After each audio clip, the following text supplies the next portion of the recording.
Welcome one and all to the 30th webinar organized by our study circle. The topic of the day is Section 47A of the Indian Stamp Act and overreview. And the resource person of the day requires no introduction. Her Lordship, Honorable Justice Srimati Puspa Satyanarayana. Her Lordship is one of the bright 7 stars of the 1985 batch now adorning the Honorable Bench of our High Court. Her Lordship completed her course in 1985 and thereafter her Lordship had an extensive practice in of evil, including the topic of the day. And after 28 years of practice, her Lordship was elevated as the judge of this Honorable Court in 2013. And since then, her Lordship, both sitting singly as well as in bench, has rendered lot of landmark and path-breaking judgments. And one such judgment, which I would quote right now, is a case where Her Lordship, sitting along with Her Lordship Justice Krishnavalli and Madurai, in a writ appeal, paved way for a visually handicapped student to pursue his medical course. There, the judgment commenced the judgment by extracting the famous word of Helen Keller by saying, "The only thing worse than being blind is having sight but no vision." And I also hope that today Her Lordship would show us the vision on the topic of the day. And Her Lordship also has the unique privilege of heading the all-women full bench, consisting of Her Lordship sitting along with their Lordships, Dr. Honorable Justice Anita Suman and Honorable Justice P.T. Asha. I welcome Her Lordship today to give us a lecture on this topic. A pleasant evening to one and all. Topic of 47A of the Indian Stamp Act. See, that deals with the undervalued documents. See, actually, what are the taxes? Law itself is a public conscience, says Thomas Hobbes. Similarly, taxes are the dues that we pay for the privileges of being a member in an organized society. So on these, one of the taxes is the stamp duty that is payable on any of the documents that we are going to register. And obviously everybody knows that anything above the value of 100 is mandatorily registrable. And while registering, whether you are going to pay the exact stamp duty that is required has to be decided by the authority is a question now.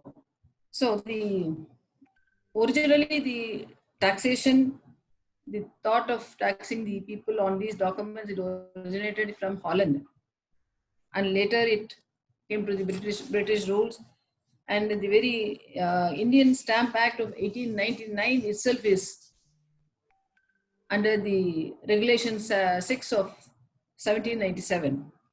This is one of the independent statutes in which the states, they have their own say.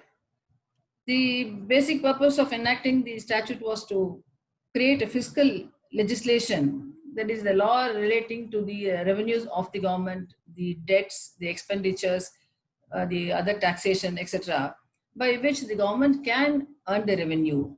And in return, the state will attach a legality to ensure the authenticity of such document or the instrument. Now, what is stamp duty?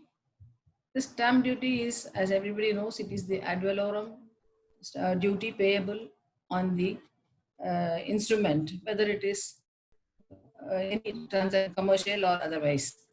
And the 47A, in the Shivashan Magam, you can, if it is okay, you can show that section. See, under the Indian Constitution, the responsibility of fixing the stamp duty is divided between the state and the central government. The collection is vested with the state in which the registration is happening. Therefore, the amount so collected is retained by the state government, whichever is collecting the revenue.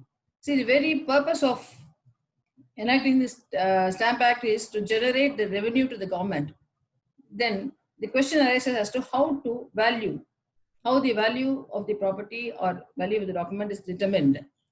So, among the various ways of assertion of the value for the duty payable, one such interesting feature is what is Section 47A. So the 47A and followed by the rules, the instruments of conveyance undervalued, how to be dealt with. Now, a document is registered.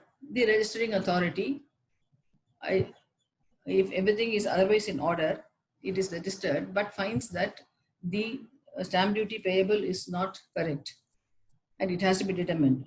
Does the registering authority has the power? No. So, as defined under 47A, the market value of the property which it would fetch if sold in the open market has to be determined. So that has to be done first. For which, under 47AA, the government has formed committees to estimate the market value of the properties. They would survey and inquire regarding the open market values at different localities.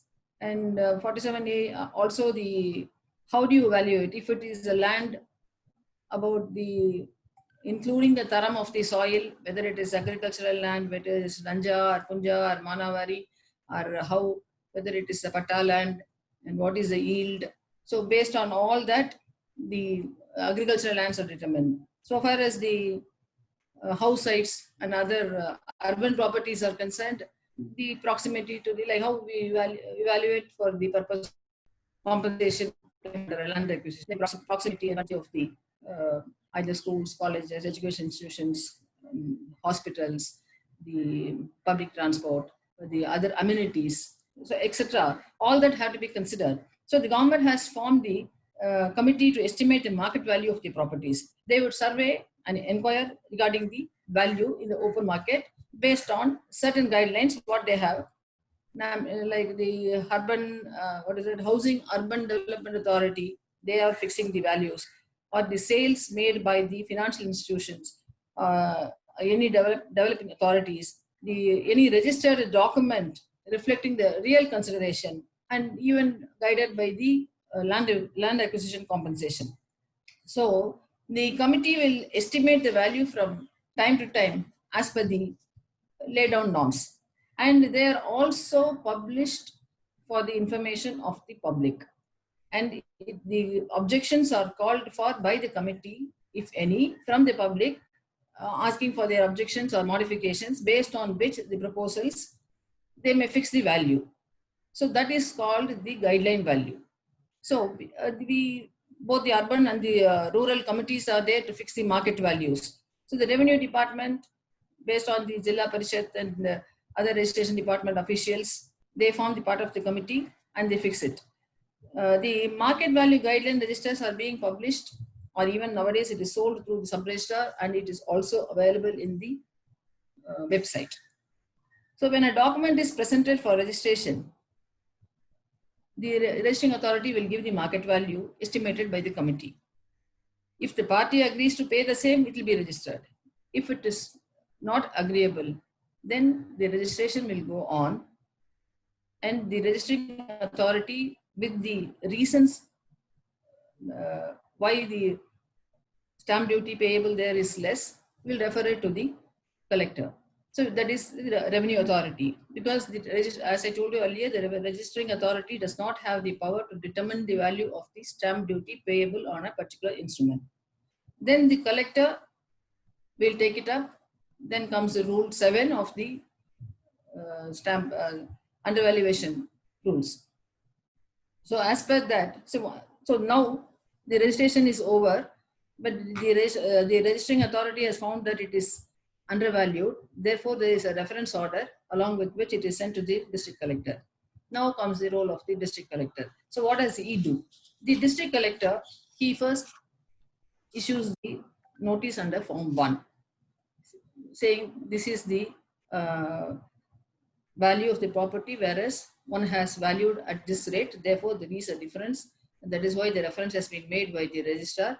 So calling upon the registrant to come and appear before them within 21 days, giving the explanation. Then after the explanation, the Form 2 comes into play. So the Form 2, where the personal opportunity is here given, and after the hearing is over, the order is passed. There is also a lot of anomalies in that, whether what is the time limit the registrar has got to refer the document if it is undervalued to the collector. The Act is silent about the same. It only says that the registrar has to refer the document to the collector for uh, for collection of the stamp duty or the appropriate stamp duty. But nowhere in the Act it is stated within what time the registrar has to perform this act. It is also, though normally after the collector passes the order, go to the appellate authority, namely the IG of the registration, then civil miscellaneous appeal is provided to the High Court. Invariably, the most of the decisions what we have been seeing are decided in a writ petition. That is because, as I said, there is no time limit for the registrar to refer the matter to the collector. After the registration, he may not return the document, he may keep it with himself, and he may not even refer it. Or the registrant is kept in dark as to whether it is referred or why it is kept and not returned, because there is no time limit. Therefore, it is quite normal that the purchaser or the registrar of the property, he rushes to the court asking for return of the document. And even if after the reference is made, the usual trend was the registration is over, the matter has already been referred to the district collector, and it is the collector has to decide till such time, though as a charge is created over the property, there is no point in withholding the document, therefore return the document. And the judges also have been so lenient, and we have been thinking a person with such a hard-earned money, once in a lifetime investment, he makes it, why should we retain it? So anyway, there is a charge created over the property, so there is nothing wrong in returning the document, and there have been directions given to the authorities to return the document in these circumstances. But now comes the catch. There are cases which regularly go through the procedure after the collector had passed the order, which was taken on appeal, and after the IG of the registration also passes the order, civil miscellaneous appeal is preferred before this court. Now, the determination whether the stamp duty now imposed in addition to what was paid earlier is correct or wrong, leaving aside that question, mostly the procedural irregularity was projected. The 47, the Rule 7, see, the rules prescribe the procedure on receipt of the reference under Section 47A. So a notice is issued within 21 days, the person has to give a response as to why he has paid the stamp duty which is less or which is required to be affixed. Then comes the question of determination of the market value. The difficulty was the person, the district, the collector issues the notice under Form 1 to the person to respond within 21 days. Presuming that a person does respond within 21 days as giving out the reasons for paying less or as not adequate as expected by the authorities have to pass an order to get to know what is the market value as on that date based on the representation given by the registrant. The collector has to get all the particulars from the authorities, number one. And he has to, sometimes spot inspection is also required. And what is the prevailing circumstances, whether the argument of the registrant is correct or not. So to all that, it takes some more time.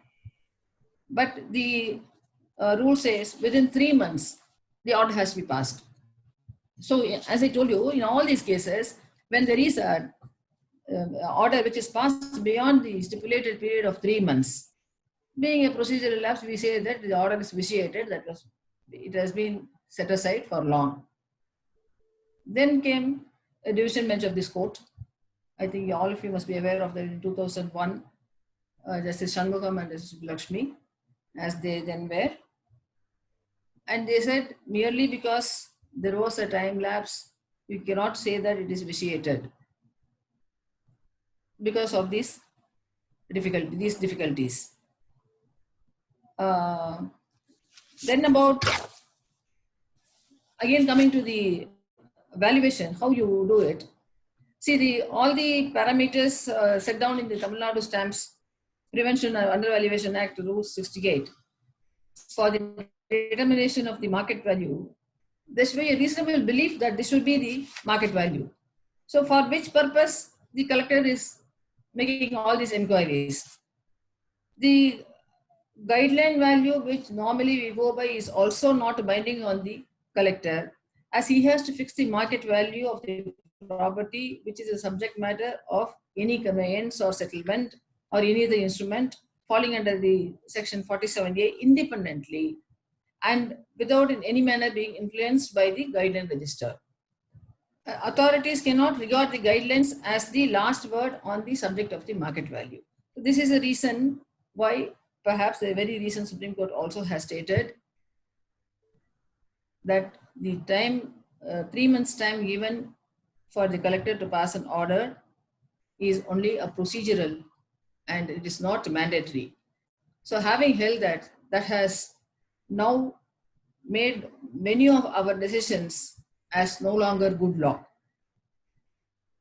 Now, what is the procedure to be followed for determining the true market value?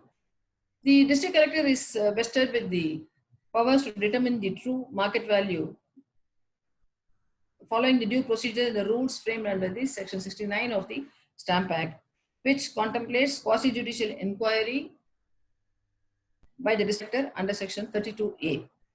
And the rule 4 of the, under rule 4 of the rules, the district collector may also take recourse to local inquiries and other evidence placed before her or him or her by the persons in whose favor the instrument under consideration is executed in order to determine the true market value. The evidence required for the purpose of determination of the stamp duty with which the instrument is chargeable depends upon these touching circumstances, whatever has going to be produced by the registrant as well as the district collector. And he has, once the district collector decides what is the value or the stamp duty payable on a particular instrument, he is empowered to endorse the instrument in terms of his opinion under section 32 of the Stamp Act, and he has to return it to the registering authority. Normally it is only the guideline values which we think that it is accurate reflection of the market rate. And several decisions of the High Courts and Supreme Court also have considered the question that is significant for the purpose of this, how to determine the true market value of an immovable property for the purpose of determining the proper stamp duty payable on an instrument. In one of the cases, in 2004 to SEC, page 9, in Sai Bharati, R. Sai Bharati versus J. Jayalalitha and others, it was stated that generally the courts have the consistent view that the guideline value should be treated as the point of reference and not as the last word on the subject of the market value. But the Honorable Supreme Court, while considering the weightage to be given to the guideline values, observed that the guideline value is a rate fixed by the authorities under the Indian Stamp Act for the purpose of determining the true market value of the property disclosed in an instrument requiring payment of stamp duty. The guideline value fixed is not final, but only a prima facie rate prevailing in that area. So it is open to the registering authority as well as the person seeking registration to prove the actual market value. So he can produce any document which any transaction that had happened in a recent times, either a sale in the same street or any other parameter. Supposing a new hospital is going to come there, which will increase the value of it, and any acquisition proceedings are happening, which has now enhanced the value there. Then these are these incidents where the registrant can try to convince the authorities that the stamp duty is correct, and sometimes it may not go up or it may go down. In determining the market value of the property, you should also see the government has fixed the guideline value which is available in the public portal for everybody to view. But whether it has been periodically renewed is the question. And unless the revenue authorities periodically assesses what is the guideline value prevailing in a particular area, whether it has gone down or it has gone up in its value, and what are the touching circumstances. So the periodical survey has to be taken by the revenue authorities at least once in 3 years or 4 years, and there should be a revision in the guideline value. You all may remember at one point of time the guideline value was more than the market value at some areas. And the market value is generally said to be higher than the guideline value. But still, the collector is not governed by the guideline value, but he has to do it on his own. And now another question comes is, what will happen if a person has entered into an agreement? And to enforce that agreement, he had to go in for a suit, and a suit for specific performance. So we know how it happens in the courts. Once you enter the court, an appeal, second appeal, and so on. So considering it takes not less than 10 years. When the person gets a decree and gets a sale deed enforced, sale deed executed in his favor, what will be the stamp duty payable? Whether the value as on date of the agreement has to be paid, or the stamp duty payable on the date of execution of the sale deed, which is after 10 years, or even when the execution is ordered after 3 more years. What is the stamp duty payable? There are divergent opinions, and there is no two different opinions even by the Honorable Supreme Court in this regard. See, in 2008, 1 CTC, page 60, this is a judgment rendered in State of Rajasthan and others versus Kandaka Jain Jewellers. See, the judgment was authored by Justice A.K. Mathur, and the bench was chaired by Justice Markandeya Kajju.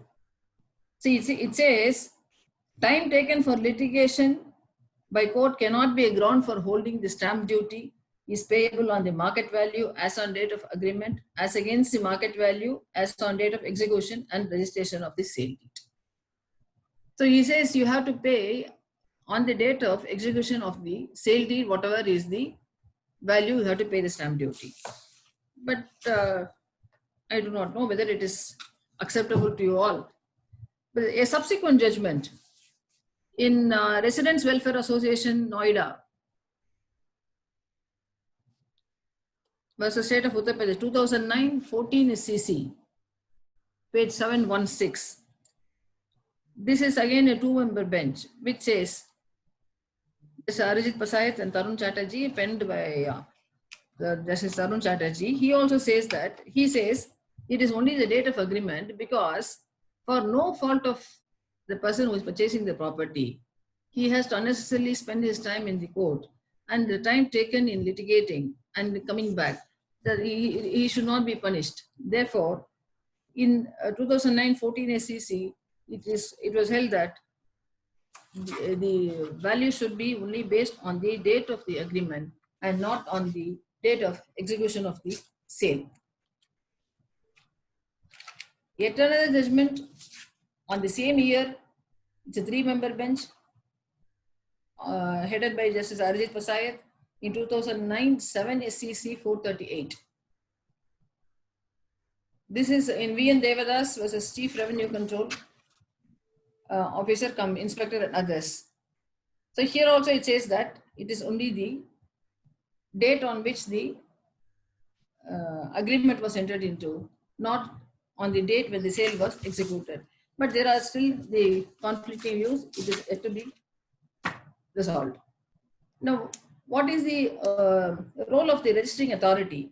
He receives the instrument of the conveyance for registration And if he has got reason to believe that the market value has not been truly set forth, then if he has got a reason to believe that the person has undervalued the property, only then he has to record the reasons and send it to the collector for reference.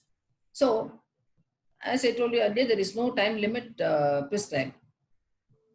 And because there is no time limit fixed from the registrar to the district collector, one of our division bench in 2017, 6 CTC, I think page 449.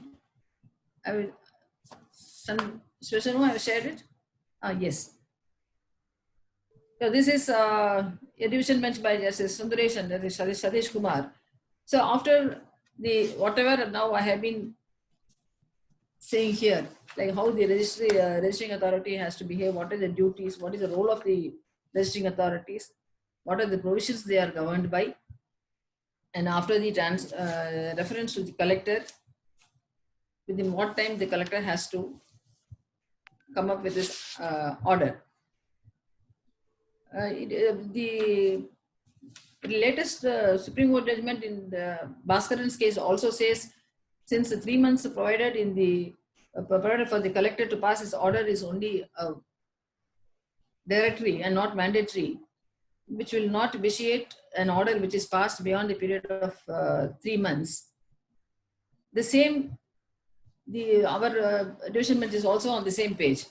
So stating, our division bench also gave a direction to the government for fixing a time limit for registering authority to refer the instrument under section 47A.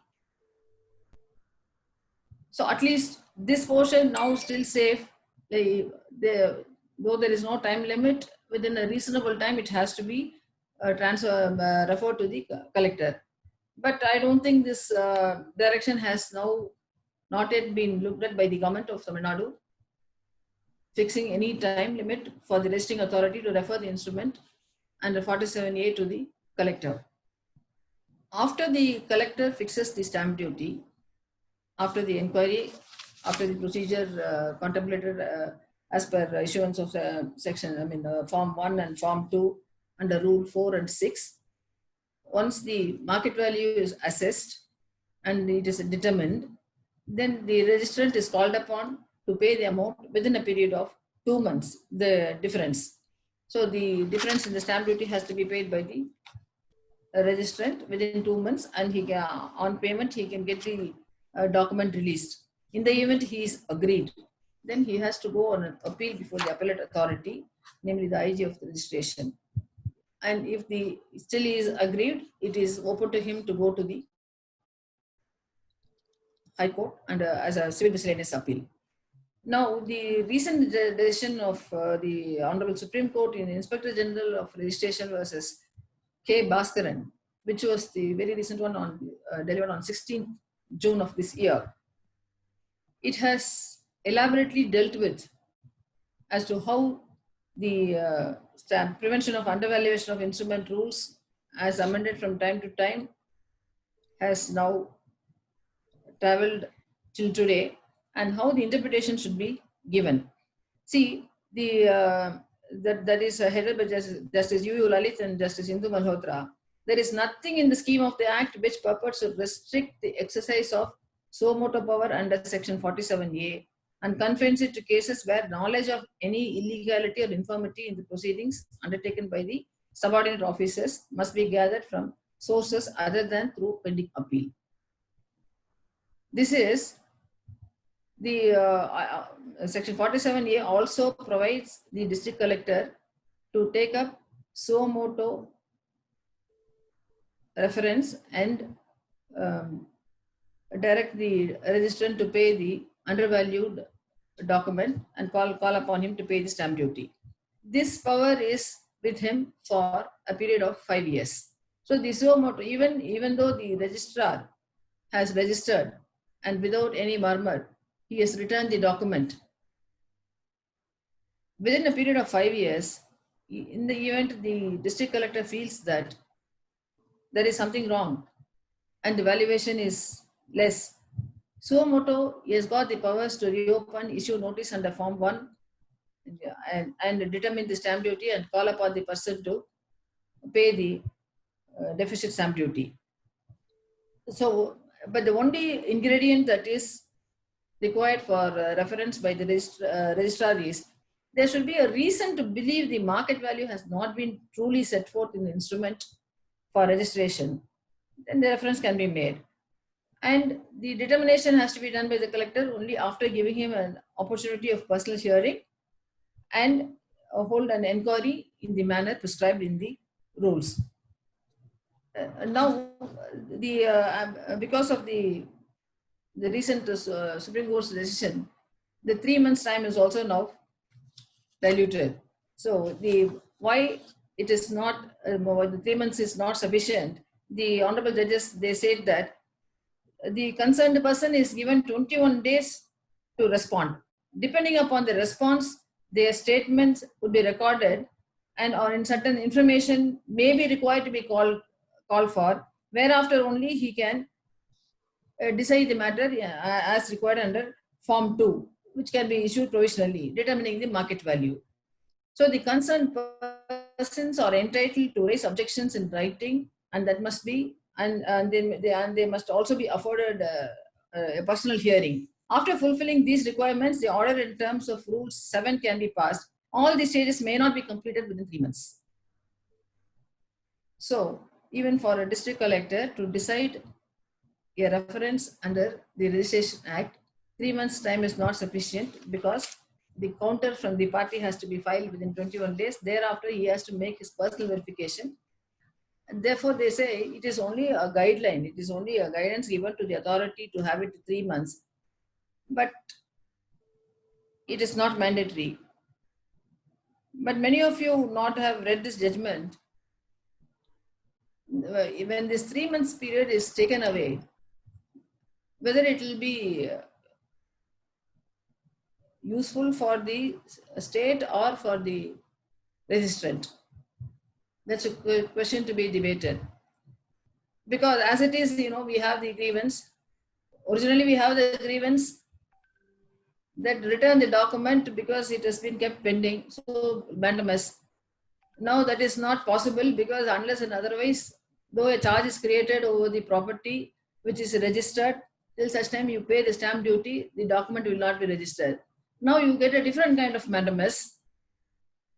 You come to court directing the collector to dispose of the reference if it goes beyond 3 months. So that will be the second set of mandamus. Hereafter, maybe after this judgment, subject to the urgency of each case, one may be filing before this court seeking a mandamus. So then the very interesting question also has been answered by this decision of the Supreme Court, whether the appellate authority has power under section 47A of the Act to enhance the market value of the property while deciding the appeal filed by the registrant.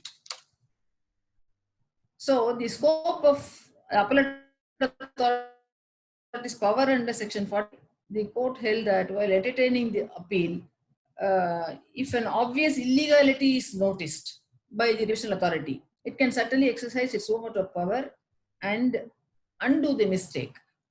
It can and rectify an error committed by the subordinate officer, subject to the conditions, and he may enhance the value and call upon the person to pay additional stamp duty. So this power is also given. Even pending pendency of the appeal, this may be done. So nothing in the scheme of the Act purports to restrict the exercise of the suo motu power of the authority under section 47A. Then yet another question that was decided by the Honorable Supreme Court was about the delegation of the power to the subordinates in the process of verifying the guideline and the market value. So the delegation, whether it is correct or not, to put it in a nutshell, the Honorable Supreme Court has stated that the delegation of power is correct so long as it only helps the authority to pass order and the delegatee does not pass the order. He only gathers the information and whatever material for the authority to pass orders. Therefore, it says even the delegation is legal and it is possible, it is permissible. What if as I told you, the stamp duty itself is only a revenue to the government. Now, I think next to TASMAC, only the registration charges, the stamp duty is the only revenue that has been the revenue available to the government. That is also the reason why the urgency was shown in opening the registrar's office even during the period of COVID. Well, yet another aspect to it. See, one thing, to augment registration, to get the revenue, the government does this. The government also, like how we get the regularization chances in when the building is constructed in violation of the building rules, one-time measure.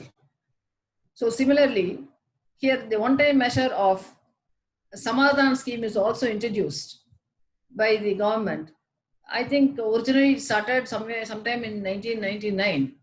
So the Samadhan scheme is all basically, as I told you, even when the time limit of 3 months was given to the collector, nothing was happening. There was a mandamus in the High Court. And now the Honorable Supreme Court has stated that 3 months is only procedural and don't have to just stick on to the time. The collector may take some more time. Then how else the government is going to get the revenue? See, the revenue is now, the flow of revenue is stopped or stalled or suspended, not because of the registrants, it is because of the authorities themselves. So at one point when the government feels the pinch that there is no regular flow of revenue from the registration department, they thought at least they can give some kind of a concession and introduce this Samadhan scheme. And if I am not mistaken, the last of the Samadhan scheme was in sometime in 2017. And in that, because one of the cases I dealt with, I think in that they had given 3 months time for payment, giving them 1/3 concession, one third of the waiver. Earlier, I think 30% or 40% they gave.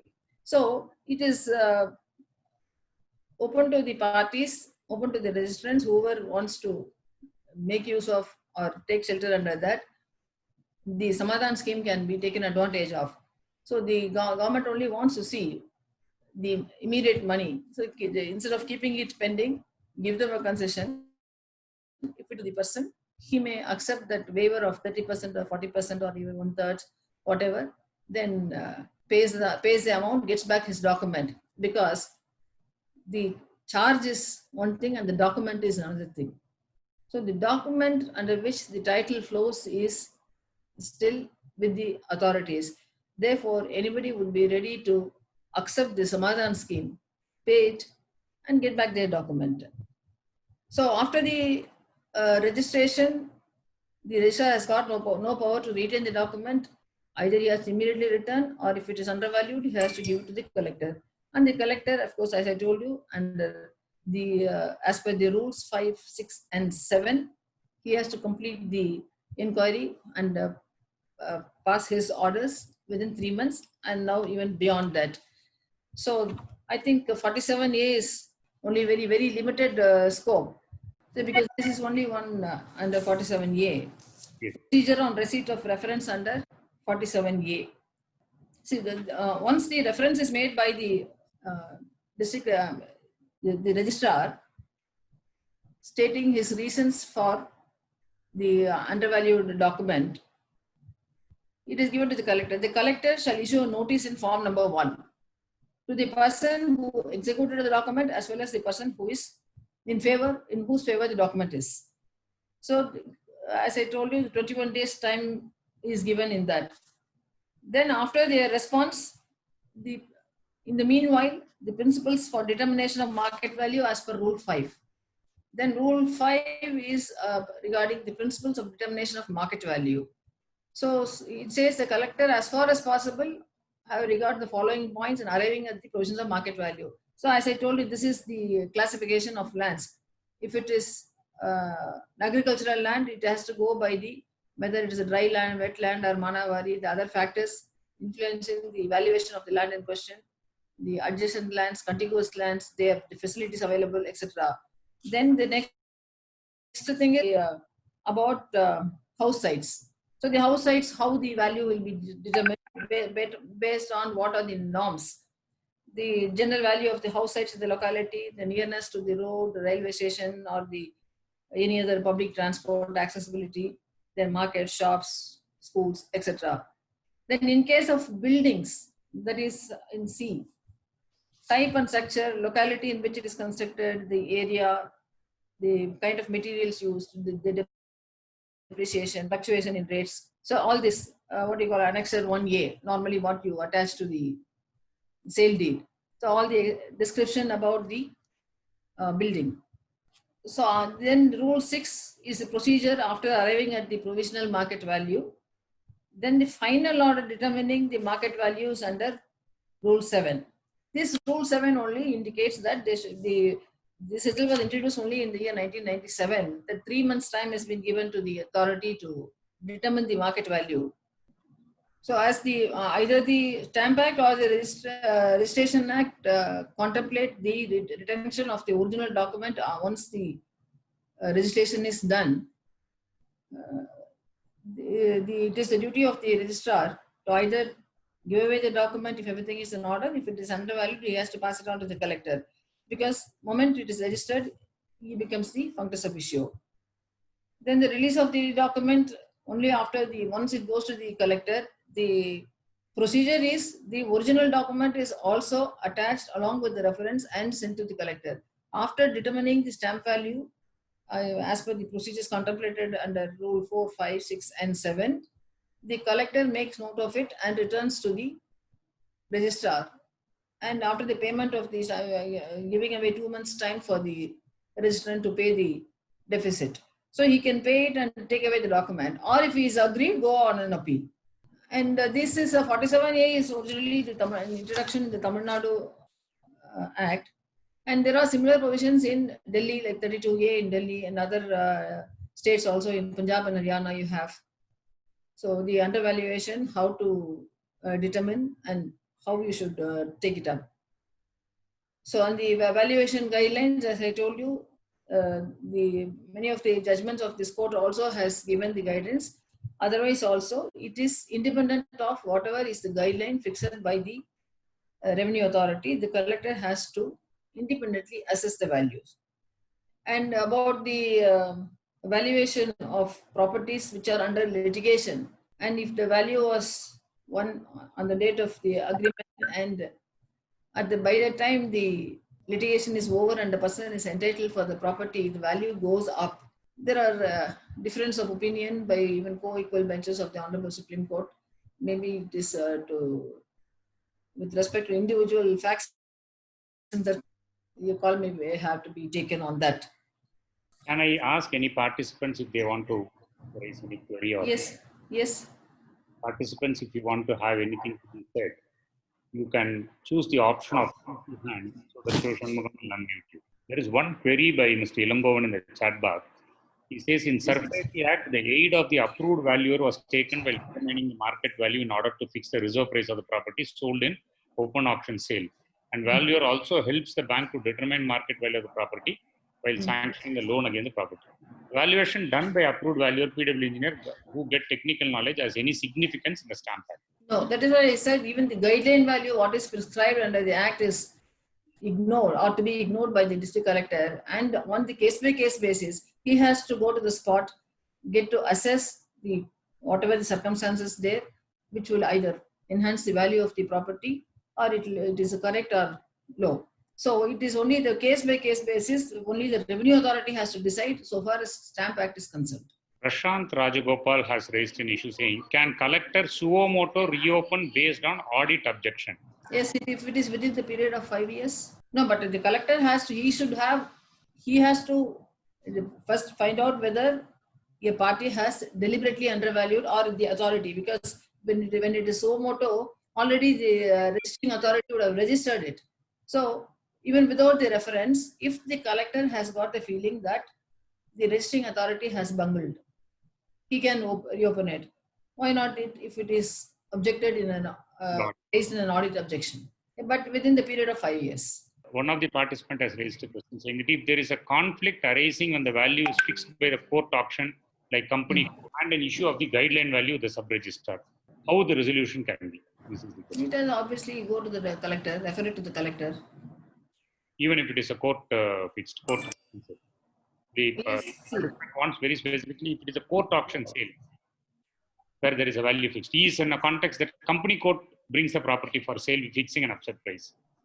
Still, whether it has to go for a market value determination. Yes, if it is a court auction sale, the court is only fixing it. Yes, but it has to be assessed. Even if the normally the upset price is fixed and takers tumbling down the price. So sometimes it may not even be the guideline value, it will even be the less than that. There are distress sales, and Mr. Om Prakash, you should also be knowing this. Yes. So such kind of thing, it is only the revenue that matters to the government. That is why even if whatever the parties otherwise agree, but the stamp duty should be based on the guideline value, that is what is happening. Though the act only says it is a market value. So once there is a doubt by the registrar, it is referred to the district collector to assess the value independently. It rehearse the fact that already there is a guideline which is helping him.